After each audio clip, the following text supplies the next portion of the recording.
Hello students, welcome to the second tutorial. तो xylem water को और मिनरल्स को प्रॉपरली एक चैनल वाइज प्लांट के डिफरेंट पार्ट्स में सप्लाई करता है। अब यहाँ पे हम आपको पॉइंट कोट कर रहे थे structural view of conducting tissue. अब आते हैं इसके थोड़ा सा ब्रीफ अकाउंट्स में स्ट्रक्चरल व्यू। आपने अगर पढ़ा होगा ध्यान से 9th क्लास के कंटेंट्स को, तो आपको याद होगा प्लांट में कॉम्प्लेक्स टिश्यू है। उन कॉम्प्लेक्स टिश्यू में जाइलम एंड फ्लोएम, फ्लोएम में वैरायटीज ऑफ कंपोनेंट्स होते हैं और जाइलम में वैरायटीज ऑफ कंपोनेंट्स होते हैं। जाइलम फ्लोएम टिश्यूज है, लेकिन ये tissues according to performance xylem has varieties of components as same as phloem also has the different components। तो सबसे पहले हम जाइलम के कंपोनेंट्स की चर्चा करते हैं। जाइलम के फंडामेंटल कंपोनेंट्स 4 हैं, वो tracheids, vessels, xylem parenchyma and xylem fibre. दूसरी ओर फ्लोएम की ओर जाते हैं तो फ्लोएम में companion cells, sieve tube, phloem parenchyma and phloem fibre. ठीक है, तो इस तरीके से कंपोनेंट्स के हिसाब से उन दोनों कॉम्प्लेक्स टिश्यूज के डिफरेंसेस आपको पता होगा। ठीक है, अब है जाइलम के ट्रैकिड्स, वेसल्स और इन सारे कंपोनेंट्स के स्पेसिफिकेशंस क्या है, क्या ये डिफरेंस क्या रखता है ना। जाइलम के 3 कंपोनेंट्स डेड होते हैं, है ना। कौन कौन से? Tracheid, vessels and xylem fibre. Only the xylem parenchyma is living, whereas in phloem 3 components are living. These are companion cells, sieve tube and phloem parenchyma. तो distinguishing आप या तो कंटेंट्स से देख लेंगे, 9th क्लास के कंटेंट्स को अगर नोट्स पहले की अगर रखी हुई होगी तो उससे आप पिकड अप कर लें और उसे नोटबुक में फेयर कर लेके समझ लें, क्योंकि बाय चांस एग्जाम में हर एक एंगल से सवाल कर दिया जाए तो आप उसके लिए प्रिपेयर्ड रहें। फिर भी हमारे लेक्चर को आप 2-3 बार रिपीटेटिवली सुनेंगे तो आपको कंपैरिजन क्लियर हो जाएगा। हम एक बार फिर से ब्रीफ करते हैं। Xylem and phloem. Xylem has 4 components, tracheid, vessel, parenchyma and fibre, as same as in phloem, companion cell, sieve tube, parenchyma and fibre. Xylem has 3 dead components, which are trachea, vessel and fiber. Only one is living, xylem parenchyma. Whereas in phloem, companion, sieve and parenchyma are living. That means phloem has 3 livings and xylem has 3 dead. Phloem has only 1 dead, phloem fiber. Clear? Structural view हमने आपको बता दिया। अब है transportation में कौन से components का रोल है, मेजर रोल। तो ट्रैकिड्स के रोल है मेजर, वेसल्स के मेजर रोल है। दूसरी ओर फ्लोएम में सीव ट्यूब के मेजर रोल है और कंपेनियन सेल्स के मेजर रोल है। यहां हमने एक स्ट्रक्चरल व्यू रखा है। पहले तो ये प्लांट का एक हमने शूट एंड रूट का डिस्क्रिप्शन में एक डायग्राम बनाया। अगर आप वीडियो देखेंगे तो जूम करके आप देख सकते हैं, अदरवाइज आपको लेक्चर दिया जा रहा है, आप बुक से रिलेट कर लेंगे। ये सॉइल सरफेस है, ये जो वेव लाइन हमने दिया है सॉइल सरफेस है। ऊपर स्टेम है या शूट है, नीचे रूट। स्टेम वाले पार्ट में लीव्स की भी हमने एक स्ट्रक्चर बना दिया, रूट वाले पार्ट्स में कुछ ब्रांचेज हमने दिया है, प्राइमरी रूट, सेकेंडरी रूट, इस तरीके से ये सॉइल पार्टिकल को ग्रिप करके रखता है और तभी प्लांट स्टैटिक वे में सपोर्ट करके अपनी ताकत पे खड़ा होता है। अब इसका अगर हम टीएस व्यू ले लें, ट्रांसवर्स सेक्शन अगर हम कट कर लें, जैसे ये रूट है, रूट को हम इस तरीके से जैसे स्लाइसिंग करते हैं, रेडिस का स्लाइस करते हैं, उसी तरीके से स्लाइस बना लीजिए और स्लाइस को एक साइज का हम यहाँ पर स्ट्रक्चर देख रहे हैं। मतलब ये अभी इस तरीके से है रूट, और अभी हम इसको कैसे लेंगे, इस तरीके से लेंगे, यानी कि ये वाला पार्ट आप नजर में ले रहे हैं। ठीक है, ये रूट का टीएस व्यू। इसमें हम आपको पेन पॉइंट से कोशिश करते हैं समझाने की। देखिए ये रूट हेयर्स, जैसा कि इसमें दिख रहा है रूट हेयर्स, यहाँ लिखा हुआ नहीं है, रूट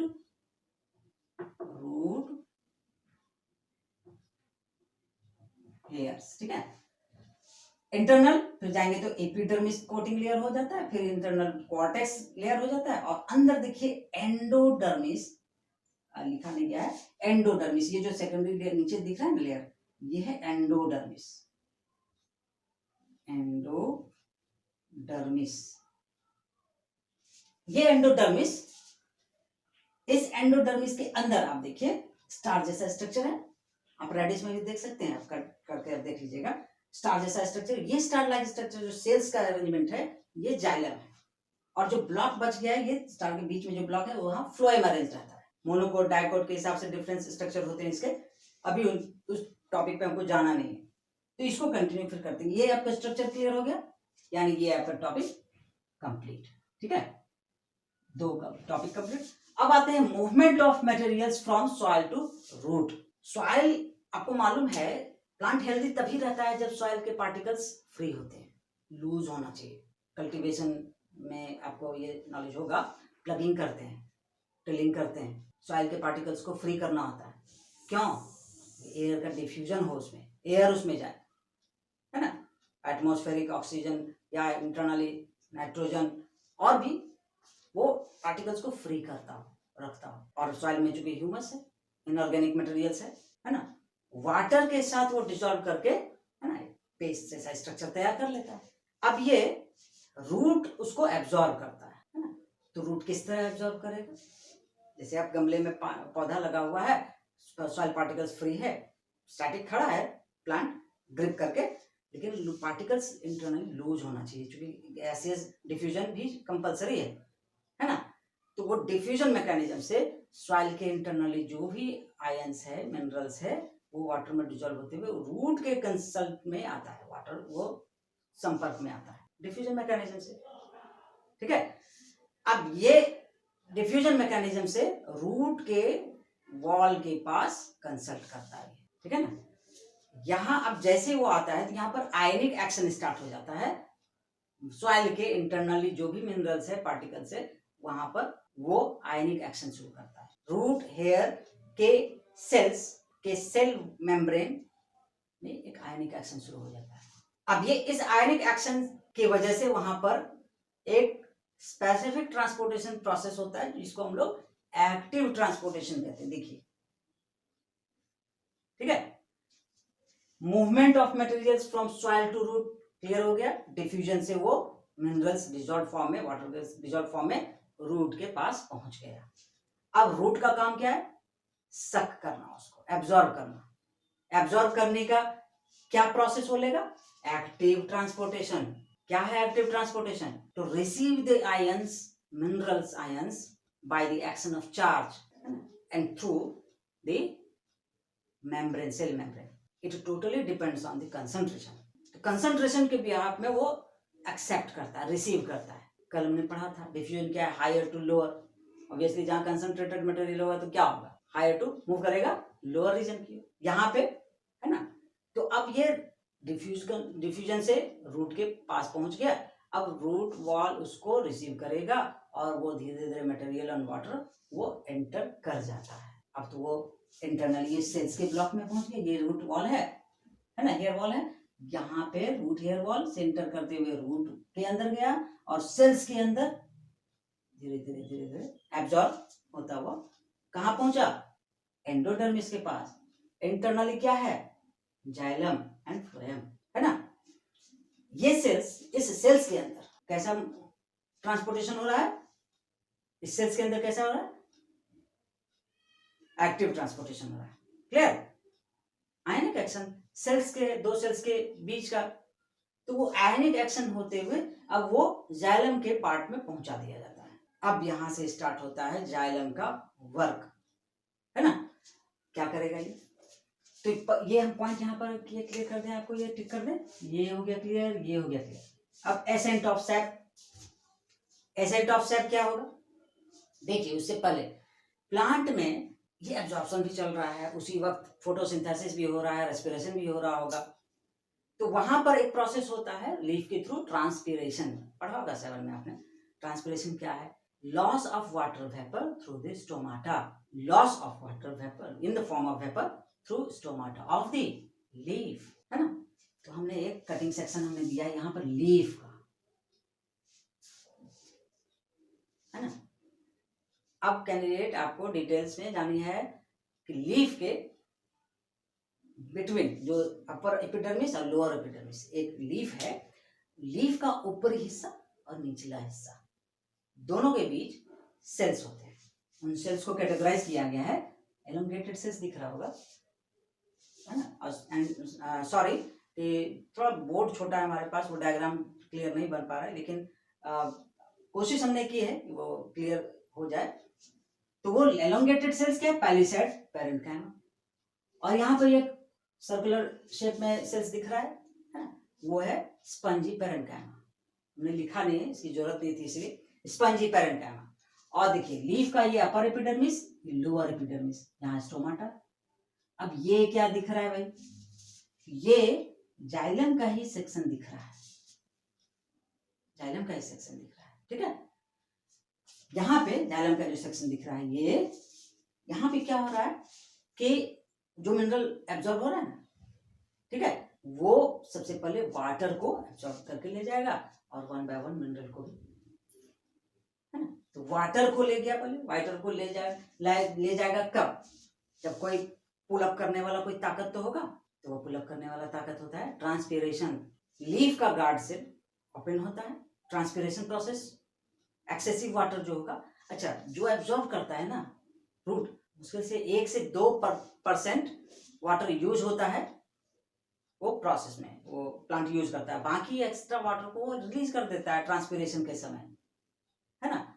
और ये जो ट्रांसपोर्टेशन ऊपर चढ़ रहा है वाटर, वो 10 से 10 to 100 सेंटीमीटर पर मिनट के स्पीड से वो चल रहा होता है, 10 to 100 सेंटीमीटर पर मिनट। तो ये अब यहाँ पर सक्शन तैयार करता है, टर्म यूज किया गया ना, ascent of sap. Ascent means top, apex, and sap means जो सेल्स के अंदर जो फ्लूइड, मिनरल पेस्ट फ्लूइड बना हुआ होता है, उसको सैप कहते हैं। तो यानी सैप का एसेंट पॉइंट पे पहुंचना, एसेंट ऑफ सैप, वो पहुंचा ऊपर, ठीक है। तो कैसे पहुंचा, वहां पर cohesion tension theory, ascent of sap भी आपको क्लियर हो गया, मतलब continuous flow within the xylem from bottom to top of water and minerals, तो उसको एसेंट ऑफ सैप प्रोसेस कहा गया, और यही कोहेशन टेंशन थ्योरी को फॉलो करता है। एसेंट ऑफ सैप भी डाउट क्लियर, ये क्लियर हो गया टॉपिक। नेक्स्ट है कोहेशन टेंशन थ्योरी। क्या होता है कोहेशन टेंशन थ्योरी, ये होता है जो वाटर मॉलिक्यूल के बीच जो बॉन्डिंग तैयार होता है, वो वाटर मॉलिक्यूल पुशअप करेगा ऊपर, फिर पुशअप करेगा ऊपर, करता हुआ ऊपर चला जाएगा। नेक्स्ट है अब ट्रांसपीरेशन, हमने कहा वो क्लियर हो गया। During photosynthesis the excessive loss of water vapour through the stomata is called transpiration, and such excessive water released in the form of vapor. ये आपका जाइलम का फंक्शन हो गया, टोटल जाइलम का फंक्शन कैसा हो गया, क्लियर हो गया। ये जाइलम का फंक्शन पे हमने समझाया आपको वीडियो में, इस पर नोट्स तैयार कर लीजिएगा। अब आप बुक पढ़ेंगे ना तो वो आपको क्लियर हो जाएगा, ठीक है। फिर अगर कोई डाउट होगा तो आप हमें मैसेज करिएगा, उसका आंसर भी करेंगे, और होगा तो उस पर रिलेटेड अगर कोई ऐसी डाउट हो गई तो हम वीडियो भी बनाकर भेज देंगे। नेक्स्ट है ट्रांसलोकेशन, ये एक नया टर्म है। देखिए जाइलम के थ्रू जो प्रोसेस होगा वो है ट्रांसपोर्टेशन, और ट्रांसलोकेशन क्या होता है, फ्लोएम के थ्रू जो फूड एंड मिनरल का ट्रांसपोर्टेशन होता है वो होता है ट्रांसलोकेशन। मतलब and such foods are required to distribute in every parts of the plant where such food is required, ठीक है। तो वो उस फूड को वापस भेजा जाता है, कैसे देखिए, तो पहले तो स्टोरेज करता है ये फूड को, है ना, फोटोसिंथेसिस हो गया, फूड कहाँ जमा होगा, तो वो कंपेनियन सेल्स में जमा हो जाएगा। फ्लोएम का स्ट्रक्चर हम ये मानकर चल रहे हैं कि आपका 9th का कंटेंट क्लियर है। After utilisation of water and mineral plant makes their food. तो अगर प्रॉब्लम होगी तो आप 9th का वीडियो देख लेंगे, ठीक है, उस पर भी हम लोग काम कर रहे हैं। तो ये फ्लोएम के कंपेनियन में वो फूड हो गया स्टोर।